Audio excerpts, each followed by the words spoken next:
Naging mainit nga sa pinaka-kontrobersyang ito sa mundo ng social media at pati na rin sa buong bansa. Nagpayag ng matinding pagkabahala ang mga miyembro ng Kamara matapos ang desisyon ng Ombudsman na ipapasara ang institusyon dahil sa umano'y katiwalian at serye ng paglabag sa batas. Sa isang dramatikong hakbang, nagtipo ng mga mambabata sa harap ng opisina ng Ombudsman upang personal na magmakaawa na muling pag-aralan ng mga naturang desisyon. Sa harap ng media, ilang mambabatas ang naluha at lumuhod bilang simbolo ng kanilang apela. Nila, ang pagpapasara ng Kamara ay magdudulot ng kawalang tiwala ng publiko sa sistema ng gobyerno at maaaring magdulot ng destabilization sa buong bansa. Ipinahayag din nila na handa silang magbigay ng buong kooperasyon upang linisin ang pangalan ng institusyon at tiyakin na masusunod ang mga panuntunan ng batas. Samantala, ilang sektor ng lipunan ang nagbigay ng iba't ibang reaksyon ukol sa isyong ito. Ang mga kritiko ng Kamara ay nagsabing ang hakbang ng Ombudsman ay isang makasaysayang pagkakataon upang wakasan ang katiwalian sa pamahalaan. Subalit ang mga taga-suporta naman ng institusyon ay naniniwalang nararapat bigyan ng pagkakataon ng Kamara na ayusin ang kanilang mga problema sa loob at magpatuloy sa kanilang mandato bilang kinatawan ng taong bayan. Sa ngayon, hindi pa nagbibigay ng pinal na tugon ang Ombudsman sa apela ng Kamara. Ayon sa opisina ng Ombudsman, ang kanilang desisyon ay batay sa masusing investigasyon at ebidensyang nakalap sa loob ng maraming buwan. Gayunpaman, binigyan din nila na bukas sila sa anumang legal na hakbang na maaaring gawin ng Kamara upang muling suriin ang kaso. Patuloy na umaasa ang Kamara na magkakaroon ng mapayapang resolusyon sa issue at na may pagpatuloy nila ang kanilang serbisyo sa publiko. Well, para nga sa kabuang detalye ay panoorin na lamang natin ang buong video. At salamat na rin sa ating mga solid viewers sa walang sawang pagsuporta. At kung hindi ka pa naman nakapag-subscribe sa ating channel, ay mag-subscribe ka na para lagi kang updated sa ating mga bagong videos na ina-upload araw-araw. At syempre mga kaibigan, huwag din pong kakalimutang mag-iwan ng like at i-share ang ating mga videos.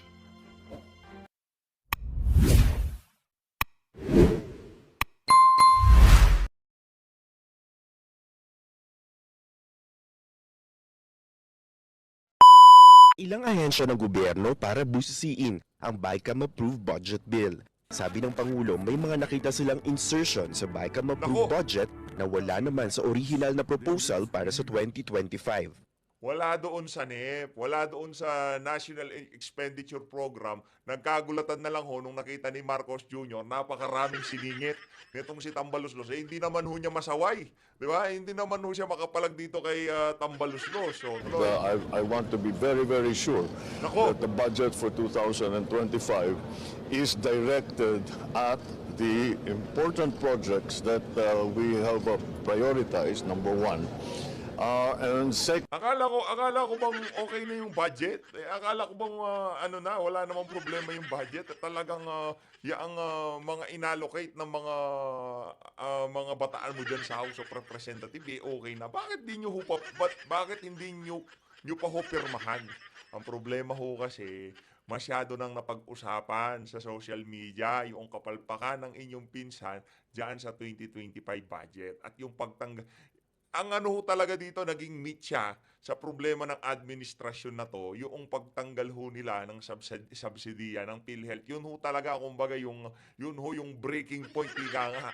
Kaya nagsalita yung marami sa ating mga kababayan dito sa budget na to. secondly, that there is stronger safeguards on the spending for the different projects. Kaya baka mag-a-assess na naman tayo ng mga project na pinasok na sa insertion. Hindi na rin daw Naku po. Yan na nga ba sinasabi natin? O sino bang nagpasok niyan? Bakit merong lakas ng loob magpasok yung mga yan? Malamang sa malamang yung mga in-insert ho nila dyan, pang-ayuda yan. O, sino bang mahilig sa ayuda dyan? Si Tambaluslos. Bakit hindi nyo horektahin yung inyong pinsan? Wala ho ba kayong komunikasyon dyan dito kay Tambaluslos? Kumbaga, nagkakalukuhan di ba? Meron kayong ipapasa na NEP, National Expenditure Program, dadalhin dyan dyan sa House of Representatives. Ngayon, doon sa NEP, wala naman ho yung mga programa na yan. Ano hong nangyari? Hindi na ho, ngayon, itong mga congressman na to, sila na rin ho nag-iisip ng mga proyekto. Ganun na ho ba yun? Ha? Sila na ho bang ngayon, sila nang mag-iisip ng proyekto, sila pa mag-i-implement, ganun ho ba yun? Ang alam ho natin dito sa mga mambabatas na to, titignan nyo lamang, ipapatawag nyo yung mga ahensya. Tapos tatanungin nyo, ito yung budget nyo ngayong taon, saan nyo gagamitin? Hanggang doon lang kayo. Pero magsingit kayo ng kung ano-ano. Itong si Senator Grace po, masyado ho siyang natakot kay Tambaluslos. Kaya yan, ikaw isa ka sa mga naha-hot water ngayong mga panahon na I-convene ng to. Pangulo ang BICAM para sa mga pagbabagong gusto niyang mangyari sa budget. Tapos na raw kasi ang papel ng Kongreso sa 2025 budget. Base dito kay Senator Amy Marcos, di pa ho tapos. Pwede pa hong ibalik dyan sa BICAM yung budget na yan. Ngayon, wag na ho nating ipilit. Ang problema ho kasi dito, magmumukha ho talaga siyang weak leader. Yun ho ang iniiwasan nitong si Marcos Jr. Pagka bumalik yan sa BICAM, ang mangyayari ho, madidelay ho yung budget natin para sa 2025.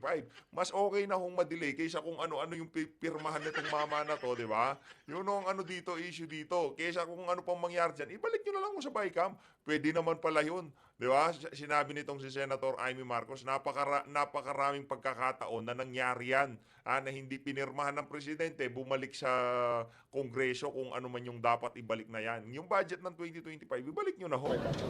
Well, we had to have a look because maraming nagbago from the budget request from the different departments. And we have to put it back in the same shape that we had first requested. So unfortunately, we are only left now. I am only left now with the veto power. Una nang sinabi ng Pangulo, Kung ako presidente, tapos nagbigay ako ng programa ng executive, tapos pagbalik sa akin nung mga ibinigay ko, yung renatipikahan, wala naman itong mga programa na to, biglang dumating yung mga, merong lumitaw na mga ganong klaseng programa dyan sa budget na yan. Tatanungin ko si Tambaluslos. Kaso naglalaro kayo ng good cop, bad cop Nagsingit ng kung ano-ano yung pinsan mo para magmukha kang pogi, magmukha kang hero, magmukha kang may pakinabang sa sambayanan. Kunyari, ibibito mo yung mga yan. Pero yung mga yan, malamang sa malamang, talagang pinalagay mo yan para magmukha kang may malasakit sa ating mga kababayan.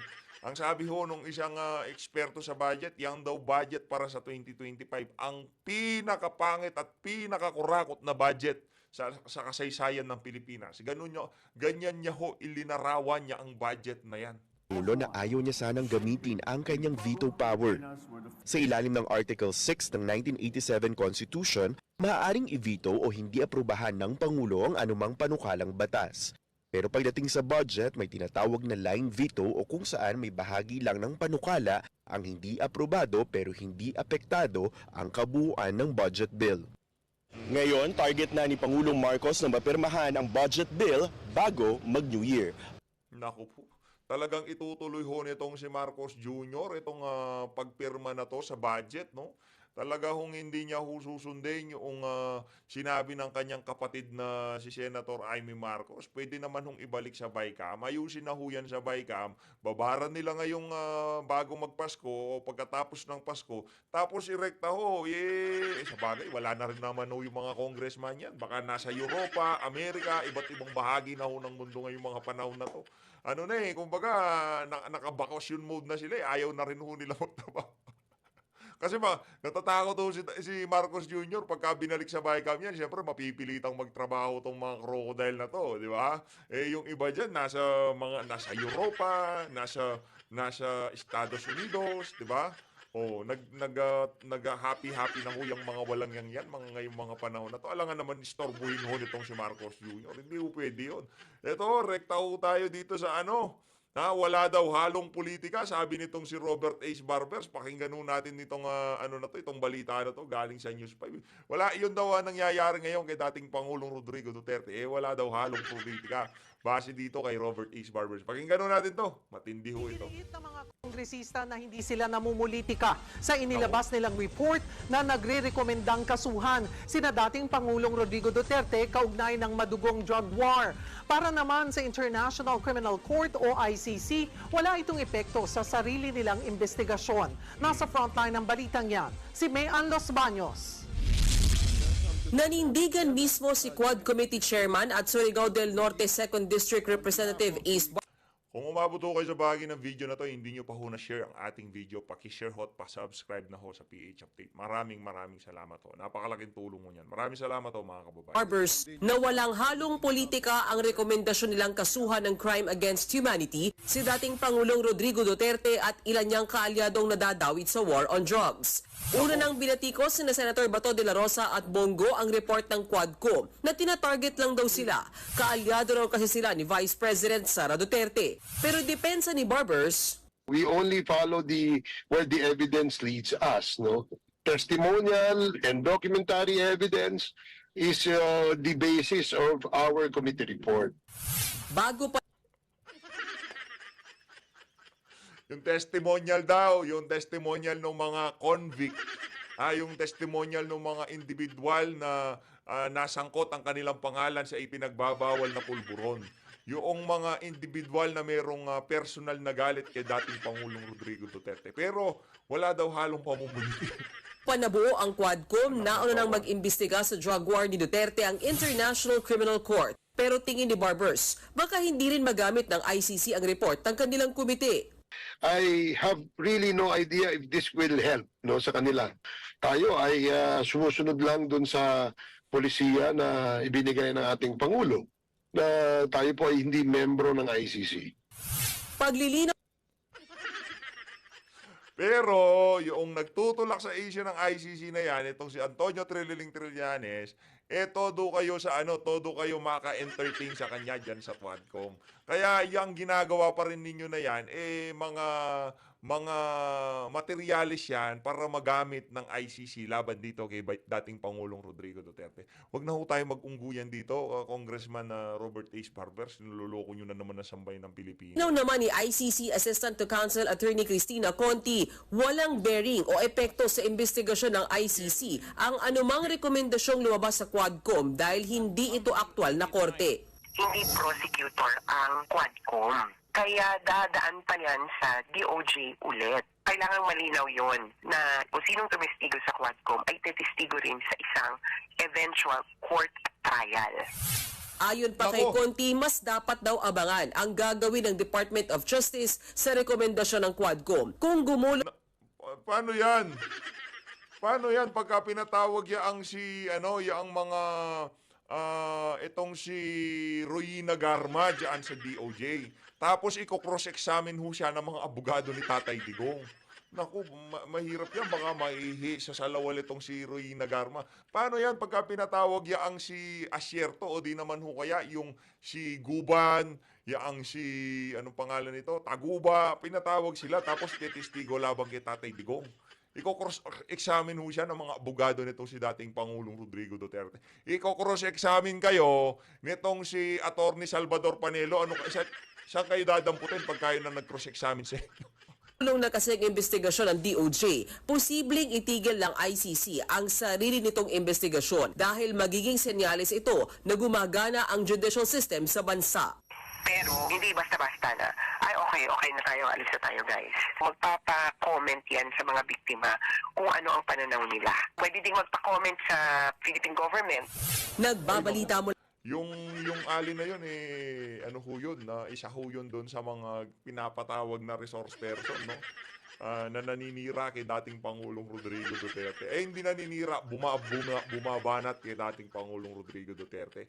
Rekta ho tayo kay Senator Bato de la Rosa. Hindi na daw ho siya nagtaka dyan sa rekomendasyon ng TUAD Committee na kasuhan itong si dating Pangulong Rodrigo Duterte, Senator Christopher Bongo, at itong si Senator Bato de la Rosa dyan sa naging polisiya ng nagdaang administrasyon. Pakinggan ho natin itong mga kababayan, tapos rekta na ho tayo kay dating Pangulong Rodrigo Duterte.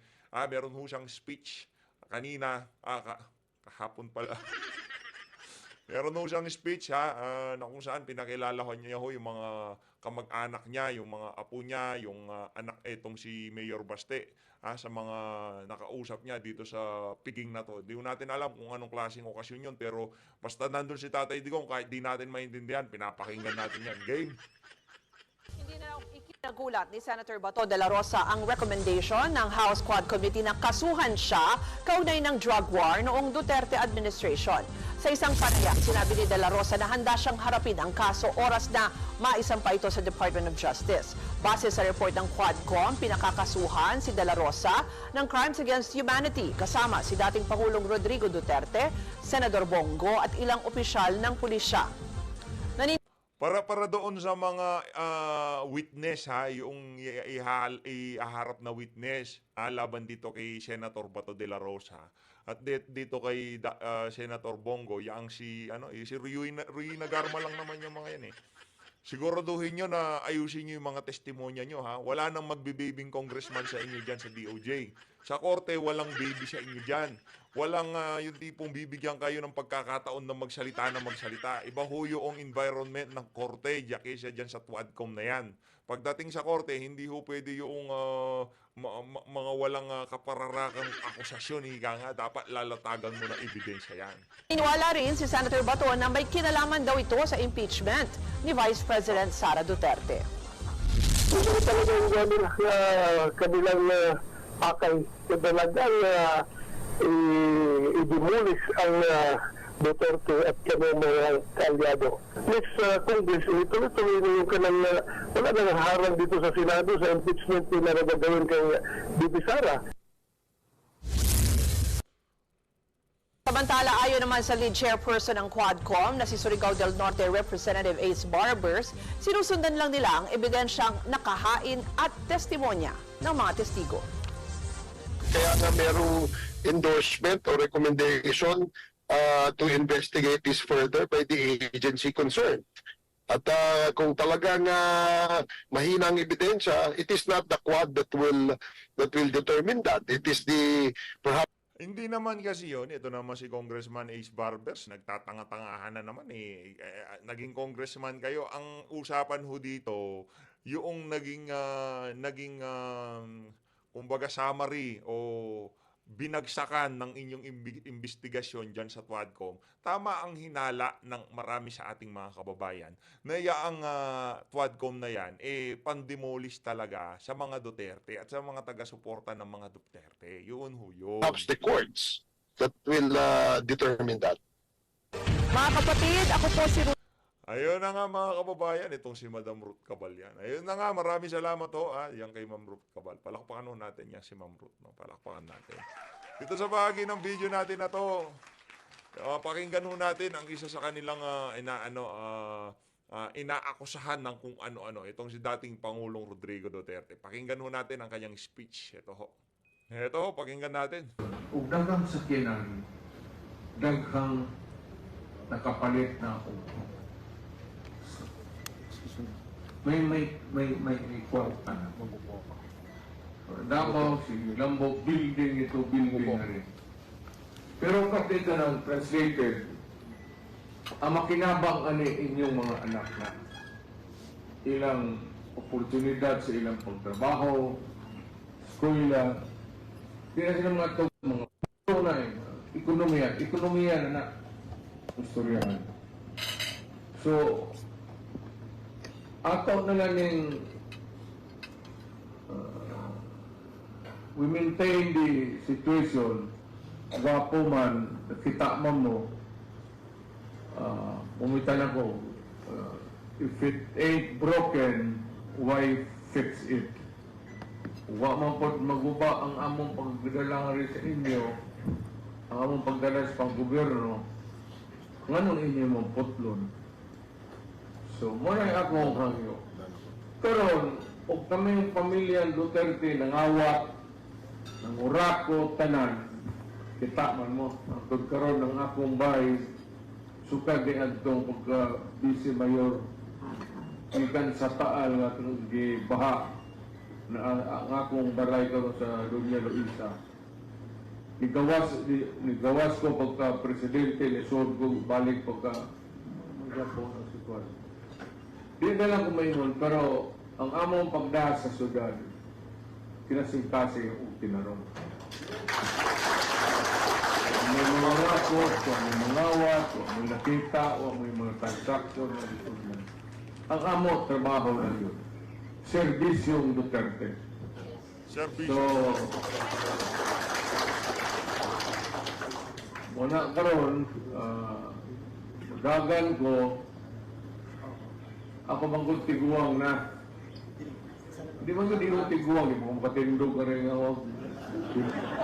Pero base ba, wala siguro na lang na ako, mudagan ko, si tinuod lang, wala nang huwag trabaho bulot.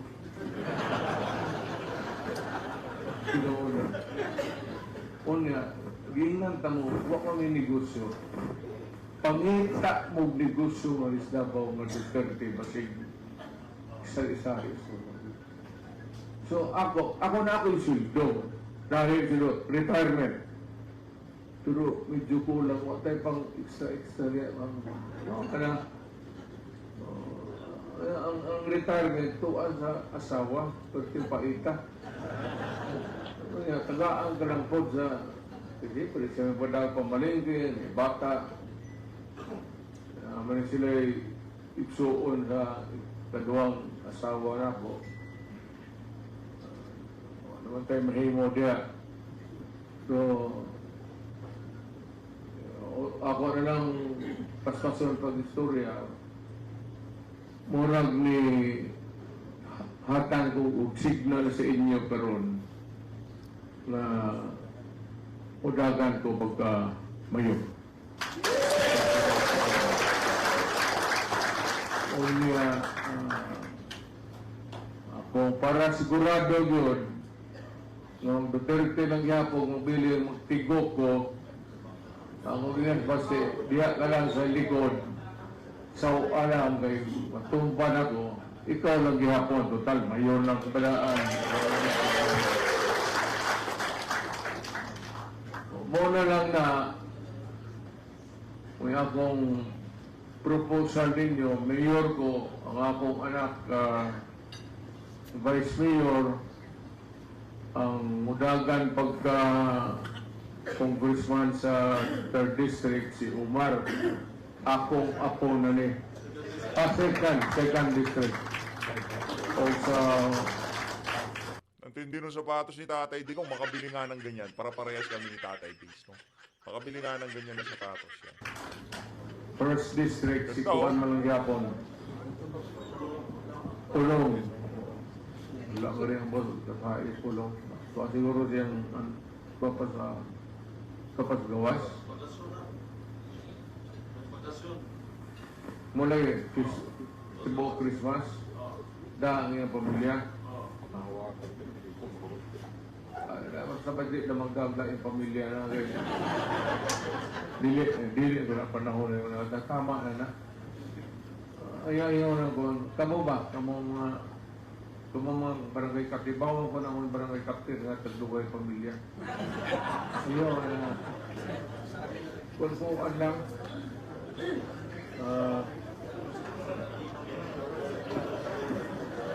kaya wala rin. Gasto kayo bunong muna. Kaya ako usap anak si Rigo, udagan po pagkakonsihan. Ano naman na, huwag ako.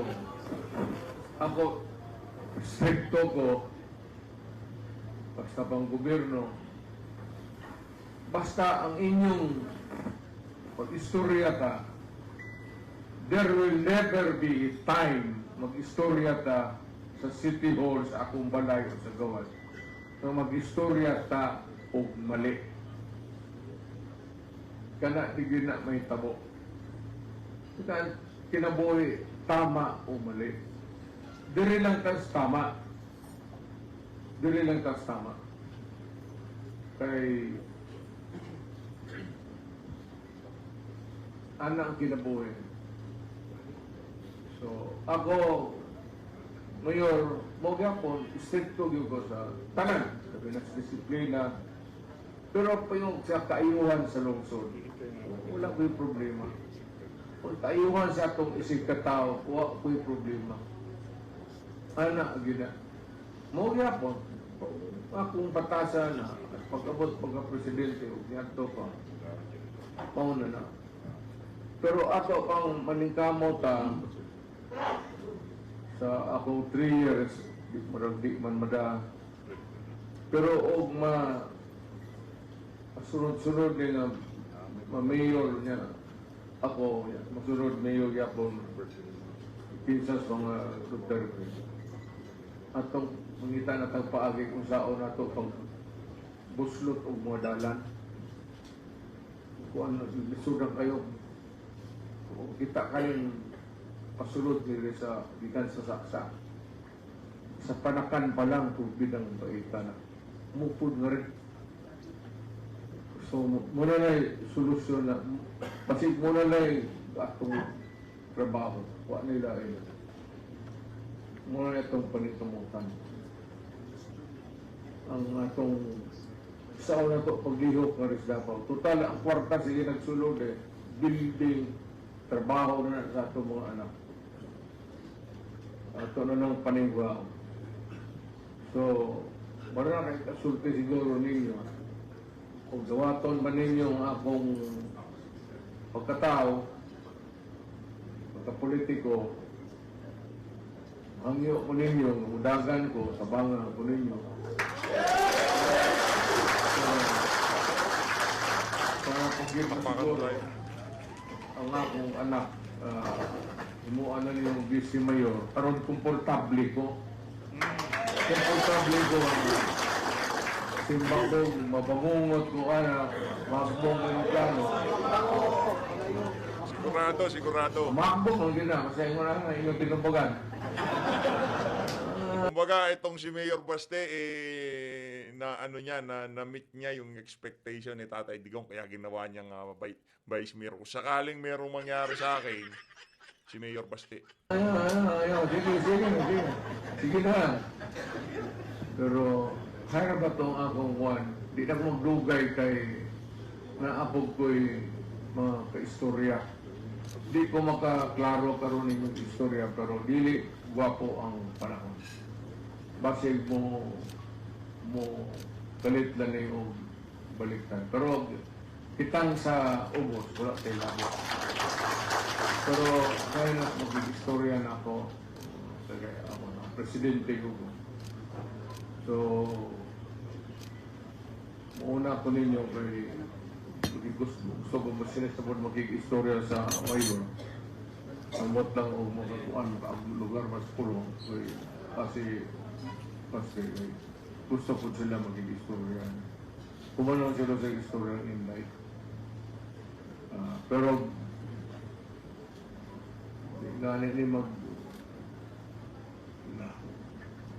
malakanyan kita ani tanan ng trabaho.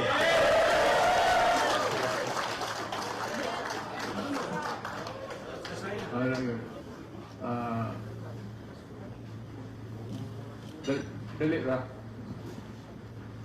Dali ra. Ibili niyo gamay.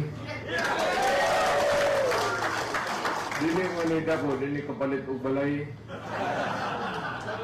Pero pangita mo sa akasya, pangita mo siyabo. Hinay mo dipit.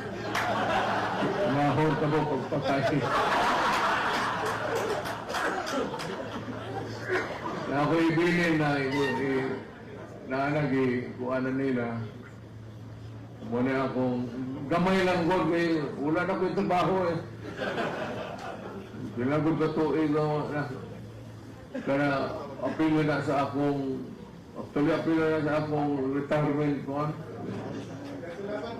Ako lang ikuha para kami pang sabu lang Pero magdugay kayo, ito na po itong istorya. Dili kayo mas importante sila kaysa inyo. Ug laing panahon, mas importante mo. Dili sila. Pero sa ang sitwasyon karon, mas importante sila na istorya na mo. Nakasabot mo ang sanas. Tapos naibaw na mo nga anak na ang sitwasyon. So, nagumagdugay mo una ko bilin. Ayaw walang hit-hit ha. na hindi mabuang. Sige, daghang salamat. Okay, Ayun na nga mga kababayan, palakpakan ho natin ditong si Tatay Diggs. Talagang kahit saan ho siya magpunta, saan siya magtalumpati, talagang dumadagong-dong ang palakpakan. No? Palakpakan ho natin isang beses pa itong si Tatay Diggs. Bago ho natin pakinggan, ang privilege speech na yan, itong si Dan Fernandez, paalalahanan ho muna natin itong mga walang yang congressman na to. Nagaling mismo dito kay Senator Robin Padilla. Isang malaki itong kasinungalingan. Hoy, Dan Fernandez, paano makinig kayo? Makinig. Hindi namin matatanggap na ang aming chairman na si dating Pangulong Rodrigo Duterte ay ma-involve sa ganitong mga kaso na sinasabi nila na kasama pa si Sen Bato, Sen Go. Hindi naman siguro gugurgur ang Armed Forces of the Philippines na ang ating naging Pangulo noong panahong na yon ay involved sa underworld. Ito, pakinggan nyo to. Ito matindi dito. It's a big lie. Oh. Naiintindihan mo yon, Dan Fernandez. Oy, Paduano, naiintindihan mo yon. It's a big lie. Yan ang banat nitong si Senator Robin Padilla para doon sa mga akusasyon, aligasyon dito kay dating Pangulong Rodrigo Duterte. Heto mga kababayan, naku, maraming naghihintay dito sa talumpati na to ni Bulol eh. Itong si Bulol, matindi ho ito. Pakinggan natin, gang. Public order and safety, human rights and public accounts, also known as the Quadcom. This progress report outlining the facts established, evidence gathered, actions taken, and recommendations for remedial legislation concerning extrajudicial killings, illegal drugs, illegal Philippine offshore gaming operators, and anomalous transactions involving local government units in connection with these unlawful activities. To date, the Joint Committee has conducted 13 public hearings and has obtained numerous testimonies of witnesses and documentary evidence in the course of its inquiry. Mr. Speaker, the Joint Committee has identified compelling evidence that necessitates prompt and decisive legal action by the appropriate government agencies, as well as urgent legislative intervention to enact laws and policies that will effectively address these critical issues. With respect to POGOs, the Joint Committee found a discernible pattern regarding their creation and operation. It starts with foreign nationals using fake documents to acquire Filipino identities, followed by land acquisition to establish POGO facilities. The construction of several buildings worth billions of pesos, the execution of lease agreements between two corporations with interlocking ownerships, followed by the application for POGO license with the Philippine Amusement and Gaming Corporation. This was also established that criminal syndicates composed of Chinese nationals pretending to be Filipino citizens operate within the country and are responsible for various criminal activities facilitated through POGOs, including human trafficking, internet scams, and money laundering. Some of these Chinese nationals have links to the drug trade. These POGO companies include Hongsheng Gaming Technology in the Baofu compound in Bamban, were facilitated by Go Waping, also known as the former Bamban Mayor, Alice Guo. Lucky South 99, situated in the Whirlwind Corporation, leased property in Porac, Pampanga, identified with Catherine Cassandra Leong and attorney Herminio Harry Roque Jr. Naku po, yun na nga po. Nakaladkad na naman yung apelido nitong pangalan nitong si dating presidential spokesperson Harry Roque. Talaga hong dinamay ho itong si spokes dyan sa issue ng Pogo na yan. No? Ibang klase talaga itong mga walang yan po. Huwag niyo kong kalimutan it's a big lie. Ika nga nito si Senator Robby. At kasama rin po dito si Sean Wei Technology owned by Alan Lim, also known as Wei Xiong Lim, together with his wife, Rose Nono Lin. The findings of the Joint Committee have led to the filing of cases against Guo Huaping, Catherine Cassandra Leong, and Attorney Harry Roque, and several other Chinese and Filipino incorporators of Pogo companies for qualified human trafficking. Money laundering cases have also been lodged against them. Aside from Guo, Ong, and Roque, the Joint Committee recommends that criminal investigations be commenced to look into the involvement of other key personalities such as Hong Ming Yang, also known as Michael Yang, his elder brother Yang Jianxin, also known as Tony Yang, and spouses Alan Lim and Rose Nono Lin into illegal Pogo activities. As a result of the joint hearings, the Anti-Money Laundering Council was directed to apply with the court for the issuance of a freeze order covering the assets related to the unlawful activities of Lucky South 99, Whirlwind Corporation, and Bian Cham Holdings. Furthermore, as a result of the findings into the illegal activities of Pogos, this representation and fellow members of the Joint Committee filed House Bill number 10987, or the proposed Anti-Offshore Gaming Operations Act. The bill seeks to establish ironclad provisions against the resurgence of Pogos in the country and repeals 2 laws related to the offshore gaming. Executive Order number 13, issued by former President Duterte, and Republic Act number 11590, or the law taxing. Sobra ho sila sa yun yung batas-batas sa Pogo-Pogo na yan. Pero yung kalusugan ng ating mga kababayan, tingnan nyo, ang haba ho ng oras nila magdadadakdak dyan sa House of Representatives. Pero yung mga ordinaryong Pilipino na walang pambayad sa kanilang mga hospital bill, hindi naman ho nila bibigyan ng 2 o 30 minutes, baka 10 minuto o 5 minuto, baka segundo nga lang ibibigay dyan sa plenaryo para mapag-usapan yan. Wala man nga lang tumayo. Meron tumayo, pinag-usapan niyang PhilHealth, dinipensahan yung ginawa nilang pagtanggal sa subsidiya. May ganyan ho sila kawalang yan. Pogos. In relation to Pogos, we filed more significant pieces of legislation. House Bill number 11043, which seeks to provide for a civil forfeiture in favor of the state of any unlawfully acquired real estate properties by any foreign national. And a third... Wala ba ho tayong batas na ganon? Pagka na-obtain ng mga foreign national yung mga ari-arian, wala pa ho bang mekanismo ang ating pamahalaan na bawiin?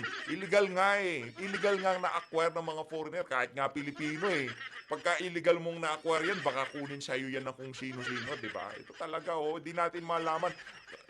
For sure, wala ho talagang pakinabang yung napakahabang hearing ng Quadcom sa sambayan ng Pilipino. Measure, House Bill number 11117, which seeks to provide for the administrative cancellation of birth certificates fraudulently registered by foreign nationals. The Joint Committee has recommended several other remedial legislations, including the following: Amendment to Republic Act number 9487, further amending Presidential Decree number 1869, otherwise known as the Charter of the Philippine Amusement and Gaming Corporation, so that PAGCOR shall have the exclusive authority to authorize, license, and regulate games of chance. Number 2, Amendment to Republic Act number 10175, or the Cybercrime Prevention Act of 2012 to expand the definition of service providers, widen the scope of offenses, and strengthen the Cybercrime Investigation and Coordinating Center. Number 3, amendment to the Public Act number 10591 or the Comprehensive Firearms and Ammunition Regulation Act to provide stiffer penalties for the illegal transfer or registration of firearms. Number 4, amendments to the Public Act. May malang ho sila eh. May maamendahan, may mapanukala, pero wala akong kakwenta-kwenta. Number 11055 or the Philippine Identification System Act to impose stiffer penalties for the willful falsification or sale of fake PLC's IDs. Number 5, amendment to the Public Act number 11934 or the Subscriber Identity Module Registration Act to limit the number of blank SIM cards that are sold to the sellers, or to require the pre-activation of SIM cards that are sold in bulk quantities. And lastly, amendment to the Charter of the PBDEC Industrial Authority to empower the corporation to fully exercise its visitorial and inspection powers over all locators and service providers operating inside the industrial state located in the municipalities of Tagoloan and Villanueva in Misamis Oriental. Mr. Speaker, beyond these legislative initiatives, beyond the possible filing of cases, I wish to highlight the suffering and abuse that many trafficking victims have endured at the hands of these evil POGO operators. Wow. The trauma, their deaths can never be rectified by laws alone. We must fight to ensure that they obtain justice and are afforded counseling and rehabilitation. Let us not leave them by the wayside. Ang karumal-dumal na gawain na kapaloob sa operasyon ng POGO ay isang bagay na hindi maitatago ng mga taong nakinabang sa operasyon na ito. Politiko, Sino ho kaya yung mga nakinabang na to? negosyante, Nako. mga banyaga at marami pang iba. Itago man, pilit man, ay kusa namang ilalabas ng tadhana ang katotohanan kung ano ang dilim sa likod ng operasyon ng sugal na ito na sumisira sa kaayusan at imahe ng ating bansa. Parang meron namang kaayusan at imahe. Ang ganda naman ho ata ng kaayusan at imahe ng ating bansa kung makapagsalita itong si Dan Fernandez. Huwag kang mag-alala, Dan. Hayaang sinasabi mo na yan, na ang tadhanang tinutukoy mo na yan, ibubunyag niya kung sino nga ba yung mga nakinabang na yan sa POGO. Huwag kayo mag-alala. Dan Fernandez, lalabas at lalabas din ang katotohanan kung sino-sino nga ba yung mga politiko na yan. Pero hindi ho kasama doon ang mga Duterte. Yun ang sigurado natin. Ang mga buhay na mapabanyaga man o lokal nating kababayan na kinuha ang kanilang buhay ng mga mapag-abusong tagapamahala ng mga POGO ay ibinubulid na ang kaluluwa sa impyerno. Wow! Direct and indirect. Talagang binabanatan mo kami ng mga malalalim mong Tagalog ngayon. Binubulid. Participation in the operation of POGO must pay the price. Oh. Di po pwede nakalimutan na natin ang nakaraan at mag-move forward na tayo. We hope that the Executive Department, Mr. Speaker, through our President, Ferdinand Bongbong Marcos, will give justice to the families of the innocent people who are all victimized by these greedy crooks whose sole objective was to enrich themselves with POGO money. Tapos na po ang mapag-abuso na kalakaran